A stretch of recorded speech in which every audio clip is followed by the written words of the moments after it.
Going on, everybody? Welcome into a almost live edition of Sunbelt Baseball right now, right, Marv? Yeah, there's several games that wrapped up. Let's see, one, two, probably half a dozen going right now, maybe more.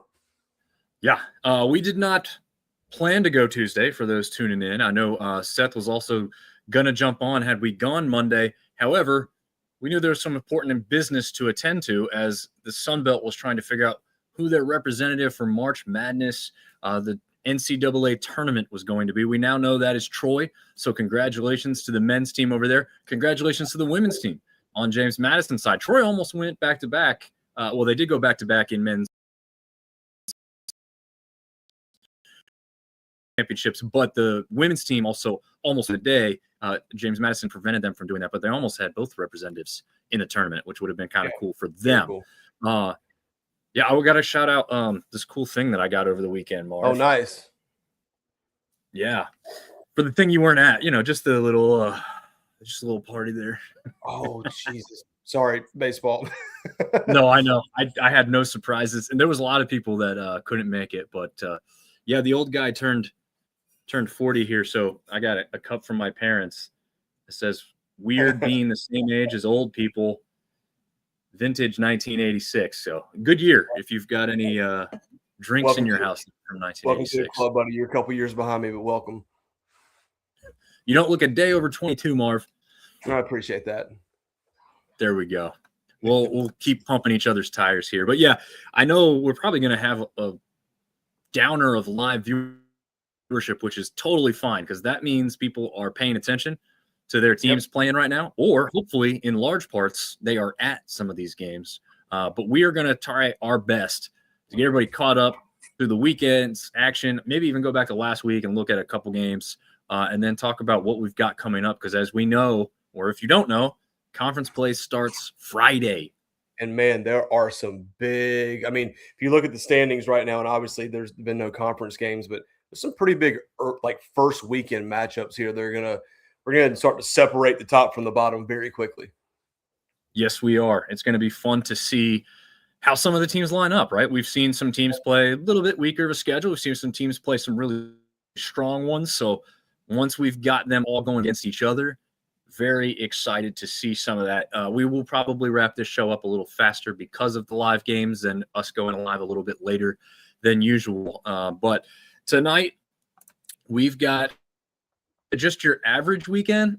I mean, I would say overall, Marv, I'll get your thoughts here. Nothing that blew me away out of what we did last week, but it wasn't disappointing. It was just kind of in the middle for me personally. I don't know what your thoughts are overall. Yeah, it didn't seem like anybody really played super tough opponents last weekend, and obviously that might have been calculated with conference season starting this weekend. But I think we went what was our final record on the weekend as a conference? Final record. How did I not? I thought I had that overall. Sunday included a 8-5 record on the day. I guess I didn't do the overall record for the weekend, actually. I'm sorry. I disappoint you on that. Southern Miss swept. Texas State took 3 or 4. ULM took 2 or 3. Arkansas State lost. South Alabama lost. App swept. Coastal won. That was a big one. Georgia State. Yeah. As far as a series record, I do have that. We were 8-6 overall. So again, just average. And there was probably some teams that I expected to win that didn't. Yes.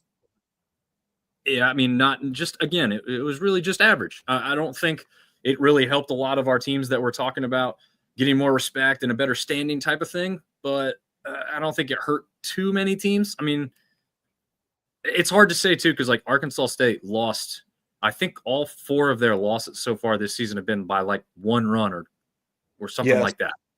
Yeah, they lost both of theirs this weekend by 1 run and 1 in the 14th inning. So they played super close competitive baseball in all their losses. Yeah. Speaking of losses, I don't know, Marv, actually, you had a very good weekend. So let's start with you. You climbed back up. You're tied for the overall lead with me, both 6-6 and 29-7 overall in the weekly pick series. Yeah, I mean, sometimes it's better to be lucky than good, right? Texas State's playing great ball. Figured they get three wins there. Had a sneaky feeling that Coastal is going to begin to right the ship out. We know about the injuries, but you got to figure that some of those guys that are getting more opportunities are kind of coming into their own now and might be pitching a little bit better. East Carolina's not having a typical ECU year, so took 2-1, and then man, I thought South Alabama was on a roll. I thought they would take the series there against La Tech.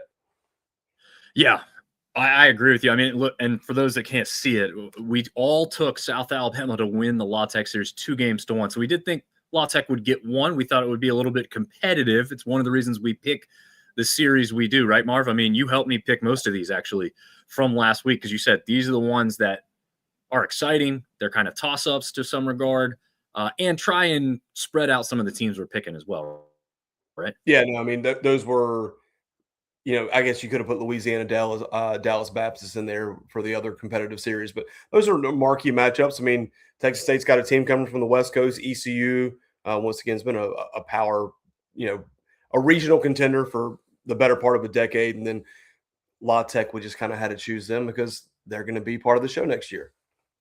Yeah, and I think that one really, to me, was probably the biggest toss-up over the weekend. That was the hardest series for me to pick because La Tech hasn't been great, but they're still competitive. Like, their record hasn't been great. They're still competitive. And South Alabama's been pretty good, but then they've had some weird games. So that one was the hard one for me. I was pretty confident in the 2-1 Coastal pick. Obviously, Seth did that one backwards. So he remains very bottom, which is only three of us.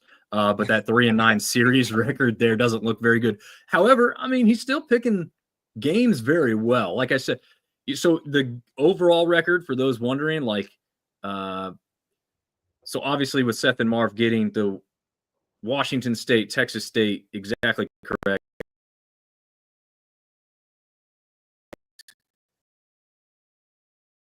games, right? Yep. So even though I lost the series, I picked Texas State to sweep 4-0. I still got 3 games correct in that series. So if you're wondering how you get the overall plus the series, so the series is either right or wrong. That one's very easy. You win or lose. But you do get credit for the games being picked correctly overall. So that's just a little tidbit just in case people are wondering how those things are tallied. And I have no surprise in me because Ben James is the first commenter of the show, as always. What's up? Wolves up. He says, glad A-State got a win versus UALR today for an in-state game against Little Rock there. So that's good. And yes, beware of A-State's Lane Walton. The dude, I think Kara Ritchie was the one that I saw tweeted out. He's like halfway to the home run record already. And this was like after this past weekend. So that's not even taking into account today. So the guy's just a monster and good for them.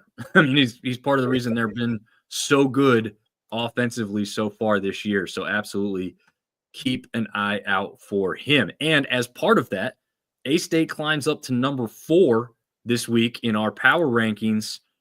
Marv, no surprise, Southern Miss staying at the top there after their victory in the midweek, even though they did drop the one right after the Nichols. They did beat, what was it, number 4 Mississippi State at the time, right? They did, and they are in a very, very close ball game right now. Let me see if I can get that score pulled up for us really quick. Playing Ole Miss 1-1 game in the top of the 9th right now. Ooh, yeah. I haven't been able to watch any of the games live tonight. Marv knows we tried to push this back a little bit. My son was at a hockey practice that didn't end until 8:00 Eastern time. So I said, going live by 8:30, like I may be lucky to be home by then. Yeah. Hey, we always say no free ads on this program here. But I did stop at the Arches on the way home, right? And have you seen the viral video from the McDonald's CEO? I think he is. I haven't. Okay. If you haven't, along with Marv, he sits down and apparently like tries this burger. He takes like the tiniest bite. There's lots of parody things going around about it now. But this thing's called the Big Arch. I took a chance. I got it. I again, no free ads. This may be the best fast food burger I've ever had in my life. It looked picturesque. First of all, I was like, okay, this isn't smashed like a typical McDonald's burger. So, little side note, sorry but that's what I had for dinner tonight. So shout out to them. Pleasant surprise. Again, the video, if you watch it, you're going to be unimpressed by the CEO selling you on it. He talks about the burger as like this is a great product, and like we have some great lettuce product in here. So like it was just really awkward. Like it's exactly the type of speak a CEO would have, but the burger itself, again, McDonald's, throw us some dollars if you want to. It's fantastic. So I do recommend that. We got plenty of money to throw around. We'll take a little bit of it. Yeah. And plus, if you're a Marshall fan, they've got the Shamrock shake, so you can go with the green thing going on right now. So there's that. All right, back to the baseball, Marv, off that terrible tangent that we just went down.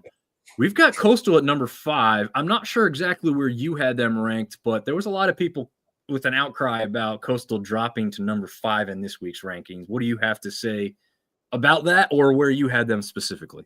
I think I had them 4. Once again, this is not an indictment of where we think they're going to finish. It's just an indictment of where they were currently. Cajun's hot. Texas State was hot. Arkansas State was hot. Kind of fitting for where they are. I mean, they had it, but once again, on paper, the ECU series win's going to look big. They're actually thumping Wake Forest right now, if I'm not mistaken, which would be really big for them as well. But and once again, like I said, alluded to earlier, some of their pitchers that are getting more opportunities now is they're actually up 9-4 in the 7th against Wake Forest. Okay. This is going to be fluid every week, so don't get too caught up or too butthurt about where your team is from week to week. This is how we see it. If you disagree with it, post your rankings. We'd love to see what you have to say. Yeah, I mean that's what we want, right, Marv? Like, sell us on why we're wrong, because sometimes we will take those things into consideration. I had an Arkansas State fan say, "How is Texas State above Arkansas State? It can't be strength of schedule. It can't be based on RPI." And I'm like, "Yeah, you're right." I mean, and he says it wasn't based on the eye test. Well, some of it was. That's kind of how we would do the thing. They were like a 6-game win streak coming into the weekend.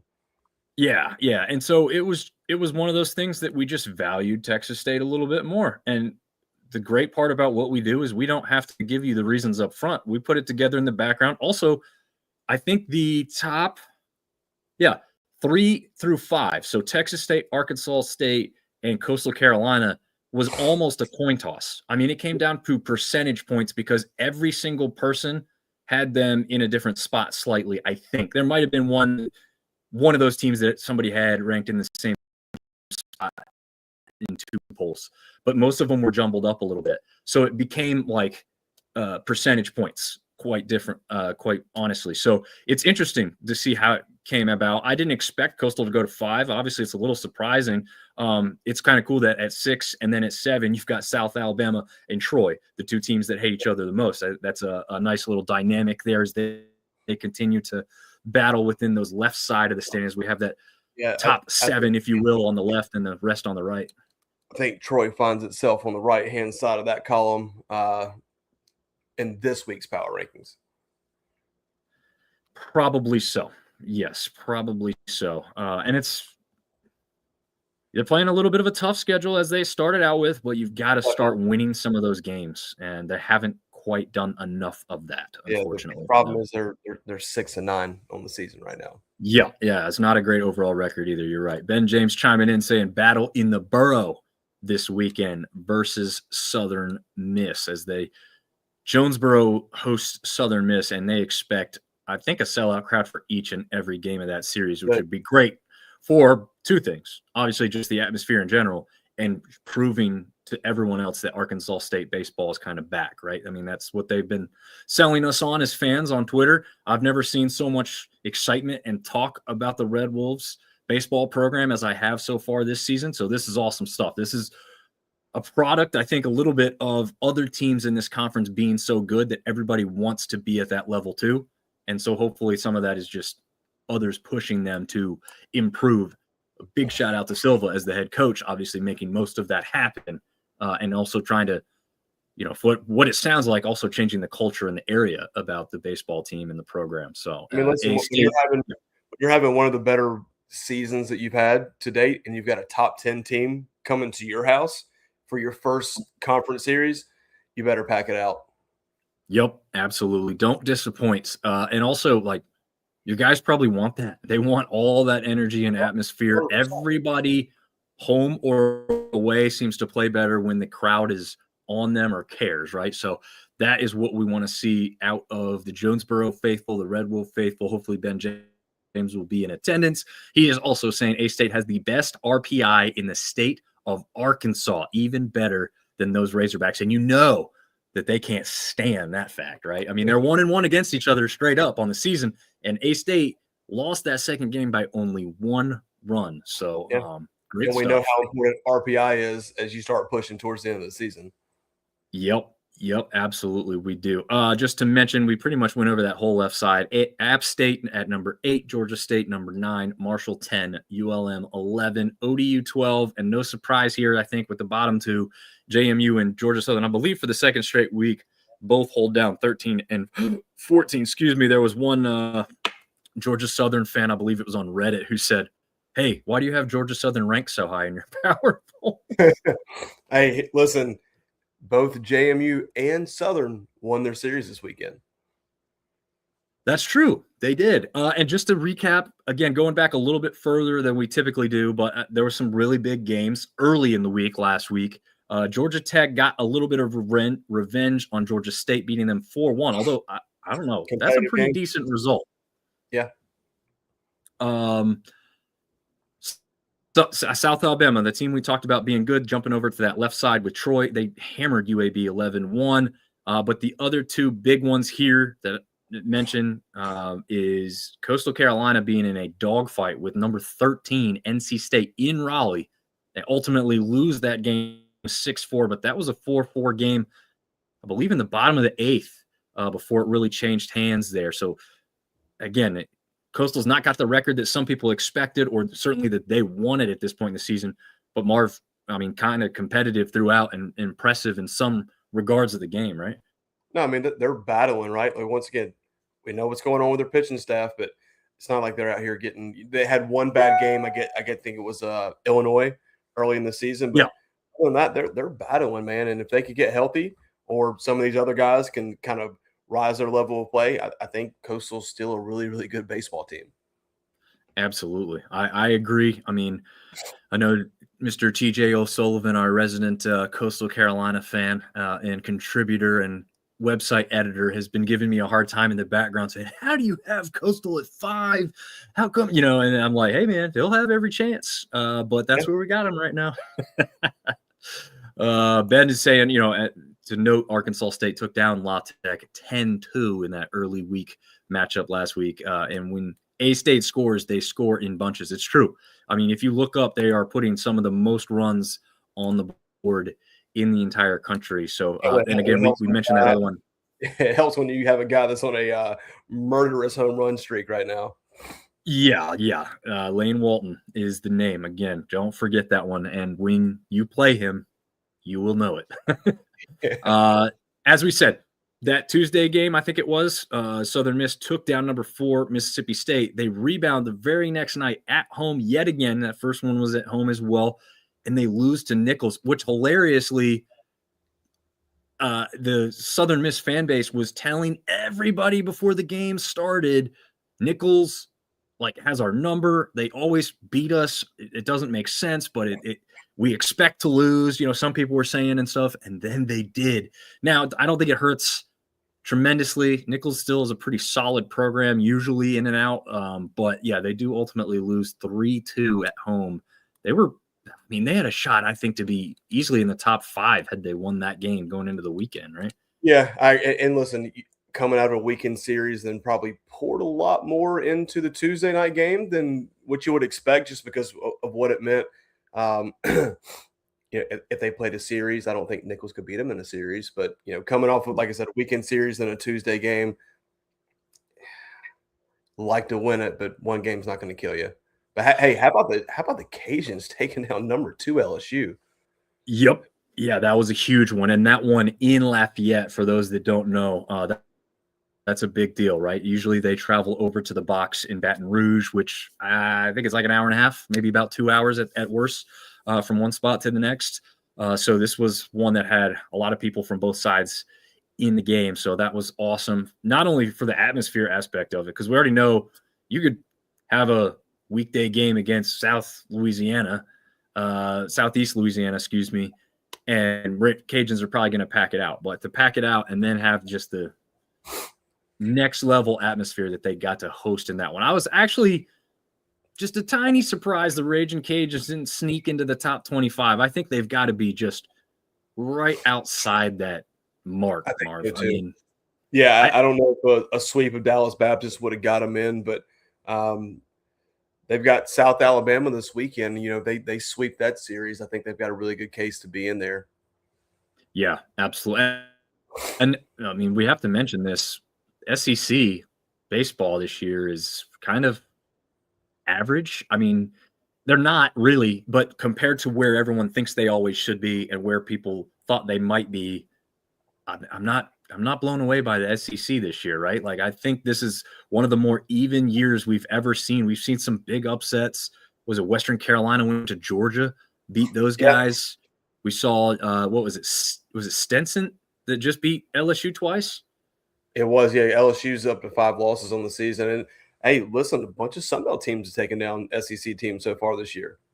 Yeah, and hey, let's shout out Mountaineer baseball as I wear this sweet hoodie that 3B member Seth gave to me, and they almost took down Wake Forest, number 15 at home. They did lose 9-8 in that one, but uh, quite the battle. I mean, I didn't get to watch every pitch of that, but that was a great game. Fans brought the atmosphere, right, Marv?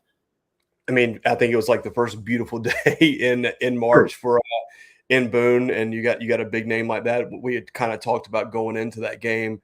Had App not have got swept against Gardner Webb, what would that crowd have looked like? But it's still like a phenomenal crowd on a beautiful day, and would love to see him get the win. But I mean, competitive game against a really good team.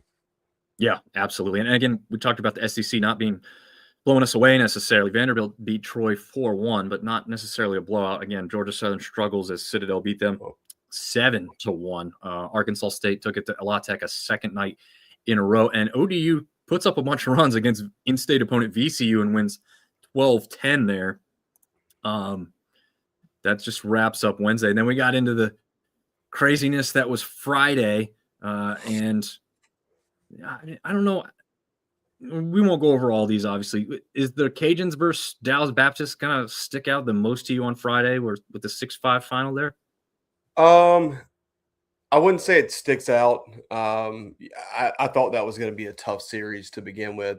I think Georgia State getting doubled up by Charleston Southern, that might be the most surprising game of the day. Yeah, I guess that's true. That's not ultimately too surprising, but I mean that one is. I'm sorry, the Cajuns versus the Dallas Baptist probably going to be a battle to the end. Look at that guy Seth chiming in, digging that hoodie.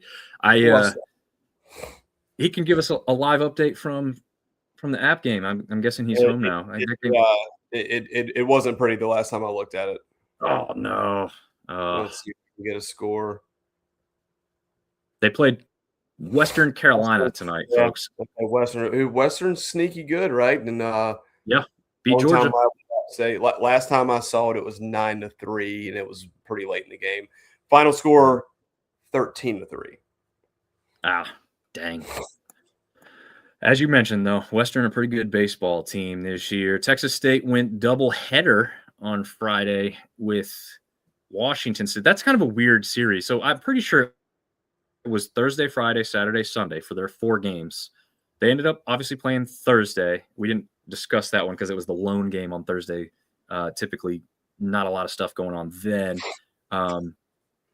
But Friday, I think they did a double on Friday and just one on Saturday. No, they didn't play Saturday. That's the weird part, right? So they doubled up Friday. I'm guessing there was weather that they saw coming in Saturday, and they just went ahead and doubled Friday. Then they had the day off Saturday completely. Then they finished with 1 on Sunday. So they got all 4 games in. It was just a weird way to kind of do it. But again, maybe weather was the dictating factor there. JMU started their game against ETSU, but had to be suspended and then finished it on Saturday. As we'll see, Arkansas State and Oral Roberts' first game was postponed, so they doubled up on Saturday. Coastal got the better of ECU there. Again, we won't go through all of them, but just some of those ones to note. App State, got the victory over Presbyterian, which is located in South Carolina for people unaware where that school is. But here we'll move over to Saturday. JMU gets the best of ETSU twice in this one, which is, to me, kind of rather surprising, as we know ETSU's got a pretty solid program over there. Yeah, they do. That ODU score really shocked me, to be completely honest. And then Arkansas State dropping 2 to Oral Roberts. Both super close games, but didn't expect to see them lose 2. Yeah, I didn't either. Georgia State wraps up their series on Saturday because they doubled up, I guess, again, expecting some weather Sunday. So they ultimately lose to Charleston Southern 2-1. Everybody else finishes up on Sunday. Ben is noting that the doubleheader for A-State and Oral Roberts was hard when they play a 14-inning game, then turn around and play the second game just 30 minutes after the conclusion of game 1. Yeah, that's what's tough when you get the weather involved and you can't go when you want. Definitely tough. But again, 2 one-run games. You'd hope that A-State could come out on the better end of that. To note, Oral Roberts wasn't even playing 500 ball before this weekend against A-State. So that's kind of the disappointing part. Like, you play a team that's pretty good and you drop 2 one-run games, you just say, hey, man, that's just kind of the luck of it. The bats were swinging a little better on the other side. But, against a team that's – I thought when I'd look at Oral Roberts' record, I'd be like, oh, okay, well, they're 9-4 or, something along those lines. And I was like, ooh, they don't even have a winning record. So that's tough to see. Yeah, no, it is. I wouldn't have thought that they would have lost the series. I could have seen it going 2-1, right? Sweeping is hard. We all know that. But, hate it for Arkansas State. Would have loved for them to have got that series win and carried that extra momentum into their, massive series this weekend against Southern Miss. Yeah, absolutely. Same. I don't really have anything huge to note on the rest of Saturday's stuff. So we'll just look at how some of these things finished up from like the busiest graphic you've ever seen. I didn't get up into dividing everything the rest of the way as I usually do on here. But Marv, break us down whatever notes you've got on some of these things so we can all right. Want to give a big shout out to Graydon Harris, Southern Miss, in that to sweep 7 innings, 13 strikeouts. And at one point, he retired 15 batters in a row, which if you're good at math, there's 3 outs per inning. So 5 innings, every 3 up, 3 down, which is absolutely amazing. And James McCory from Georgia Southern over the weekend, 7 for 17, 3 home runs, 10 RBIs. And I read that he hit the furthest home run at that stadium, 485 feet. Woo! That's awesome. You know what else is awesome, Marv? We've been doing this for a few weeks yet, and we've been kind of concerned because we haven't heard from this guy. But guess who's made his appearance? There he is. Artie Cat, baby. We got, we're going to work on this in the background. And Artie, if you can, and you're paying attention still here, send me another email. I probably have your email somewhere, but if you can send it to me, kind of get you back on top of the inbox here. We want to hang out with you again before Texas State leaves the conference. We'd like to hopefully make you a guest picker at some point this year as well. But we'd love to have you on the show one more time because you were an awesome guest. You've been here since the very start, and we would love to have you back on at some point here before we bid adieu to Texas State and the Bobcats. Good. He says he absolutely will. Good. That's what we like to see. So off the page to me here. Yeah. Look at Marshall. 25 runs. Yeah. That's 25-2. Did not let up. They just pounded the don't know anything about St. Bonaventure, but man, you scored 25 runs and you're doing something right. And look, get the sweep, man. They needed it. I think we said it last week or maybe the week before. Like a lot of coaches, when we were doing the interviews, like off camera, were like, man, Marshall's going to be sneaky good this year. And I think we had them preseason 3 or 4. Didn't probably get off to the start that they wanted, but don't look now. They've won 5 games in a row. Yeah. Yeah. And you have to question some of the competition, but just like you just said, Marv, it is hard to sweep. It's hard to keep win streaks alive in baseball, I think, more than any other sport. Because we all know, like, your pitcher's your best player on the typical day, and you don't always have the same guy go. You can't. It's not realistic. So it's a whole team effort every single time out. And, definitely credit them on that one. As we mentioned, 8 wins series-wise, 6 losses on the weekend. Nothing's going to blow us away here. But again, we had some of those really nice midweek victories that helped the week feel a little bit better overall, probably. But yeah, the weekend could use a little work. Little update just went final. Yeah. Coastal 10, Wake Forest 4. So don't look now. Coastal might be rounding into that form. And hey, man, shocker of the midweek so far. Georgia Southern up 6-1 in the 9th inning on Clemson. Love it. I love it for them. I love it for the conference, right? Like, it's better when we're good. And so, again, after this weekend, you can do whatever you want, but really up until this point, we should all be cheering for each other. You don't have to outwardly root for somebody you don't like, but go ahead and hope that they get the victory by 1 run or something, those things all go to add into the benefit of the Sun Belt Conference overall, right? Yeah, no, 100%. Especially the midweeks. Okay, here's another. Yeah, go ahead. No, especially these midweeks against the bigger teams. I mean, it just helps if every team in the conference gets one of those and everyone's RPI is higher when we play each other. Just makes our top look better. Absolutely does. So a little live update from Artie Cat himself says the Cajuns go down big. Yeah, I think it was a 10-run game. UTRGV. I love that name because it's always like hard way to say it. Yeah, 9-5 was the final in that one. And then East Carolina gets a little revenge on the Sun Belt victory from the weekend. Lafayette. Yep. I got Louisiana up 9-5 right now in the 7th. Oh yeah, that's true. I'm the same way as you. I misread it. Maybe he was talking about Lafayette loses big, slow start. Not sure what he's referencing there then, because they didn't lose last week. That was the one where they got the LSU victory. Yep. Anyways, unless he was talking about the weekend slate. No, they won 2 out of 3 from Dallas Baptist. He'll clarify that. Yeah, there we go. Anyways, that's good. And I was going to say the East Carolina Pirates get a little Sun Belt revenge and take down ODU tonight, 11-0. Yeah. Ugh. Yeah. Well, let's hope Louisiana, Georgia Southern could come out on top. Do you have a Troy score versus Alabama? By the way, as we're 6-3 in the bottom of the 7th, Alabama. And also Texas State is down 7-3 in the bottom of the 6th versus Texas. And Southern Miss still tied bottom of the 9th. Let's see. Ooh. Might have to cut that one on immediately. But also want to note that Troy-Alabama matchup is interesting because it's happening in baseball.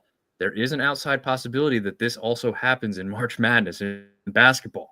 Yeah. They may be forced to play each other, which would be very, very cool. And if you listen to Dave Schultz, as you should in the mornings, because he does a daily Sunbelt podcast for those that somehow aren't aware at this point, he's also said South Alabama was like the first team in the NIT because of how they got screwed royally last year. And if, again, you can listen to his show if you want to hear the details or look it up online for an article. But there is also a chance that South Alabama would play Auburn in the NIT. Obviously could be hosted at either site. As we know, Marv, App State and Wake Forest both made the NIT, I believe, 2 years ago, and App State was the better team record-wise, but guess who still hosted the game was Wake Forest. So, Yeah, go figure. yeah, you're looking at South Alabama saying maybe, record-wise and deservingly so, they should host Auburn. If that matchup were to happen, expect it to probably be at Auburn because, as Dave alluded to, Auburn could say something like, hey, if you don't let us in your tournament. So who knows if that will happen or not, but I don't know. I think my internet's going out, Marv. Have you been hearing everything I said? I'm hearing everything. Your video is definitely freezing a little bit. Gotcha. All right. Well, anything? So we talked about that. I mean, Marshall gets another shot at Louisville. Didn't go so well tonight with a 16-5 loss, huh? No, it didn't. I mean, I'm really looking forward to this weekend. Like we alluded to earlier, kind of start to separate right from the beginning. So you got Southern Miss at Arkansas State. I think that's going to be really big. Cajuns host South Alabama. That's a really good series. Yeah, Coastal coming to App, which is really big. Georgia State, Marshall. Let's see who else we got. Troy, ODU, Texas State, yeah, ODU, Troy, ULM, Texas State, and then JMU, Georgia Southern. So I've enjoyed watching a bunch of baseball, but I'm ready to condense it a little bit. Yeah, I am the same way, and so that will be nice. We'll be realistically able to watch more of our teams because we can watch one game to watch two of our teams, which is great because 14 games outside of the conference is insane when it comes to baseball. You're just jumping around a little bit, scoreboard, watching the rest, and just hoping you get lucky and watch one of the good ones. But luckily, we've had a decent amount of those. So hopefully we can get some more victories in this midweek set. There's 3 more games? Yeah, 3 games tomorrow. Southern Miss has runners on first and second with 2 outs in the bottom of the ninth. Nice. Well, we'll jump out of here. We'll go finish that one up. Before we get out, Artie Cat says, he's saying he was not the Sun Belt, but World Baseball Series between Czech Republic and Japan. Yeah, World Baseball Classic. There you go. Took him into the 8th before Japan scored a lot, but literally 9-5 working guys that took Japan that far. Yeah, there was a electrician that was on the mound for the Czechia, as they changed their name from Czechoslovakia to Czech Republic to now Czechia. Who knows? The political thing over there is probably a nightmare. But anyway, there's a hardworking guy, and Japanese fans are like the coolest if you've not seen this kind of stuff. Somehow, some way they knew kind of his background and stood up and gave him a standing ovation as he left the mound after 5 scoreless innings against Japan starters. So heck of an outing for him. It's again, trying to pay attention to that, pay attention to college baseball, do our jobs. Do we have those, Marv? Do we have those? Yes, we do. Yeah, it's a lot to figure out and have fun with, but we try our best to do it, and we will get back on a more regular schedule next week and bring you some more Sun Belt baseball. Any last thing to end with before we get out of here, Marv? No.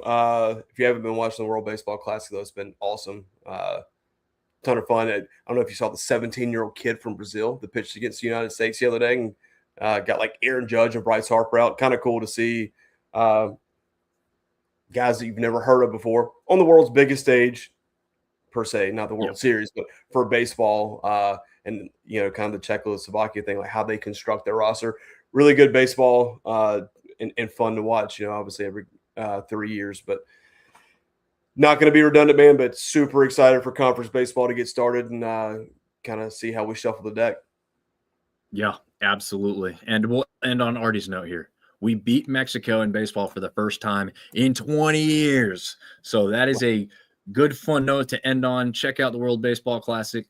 Check out the rest of the weekday slate, and we will see you guys next week. Be on the lookout for weekly picks and updated power rankings. We'll see you guys next time.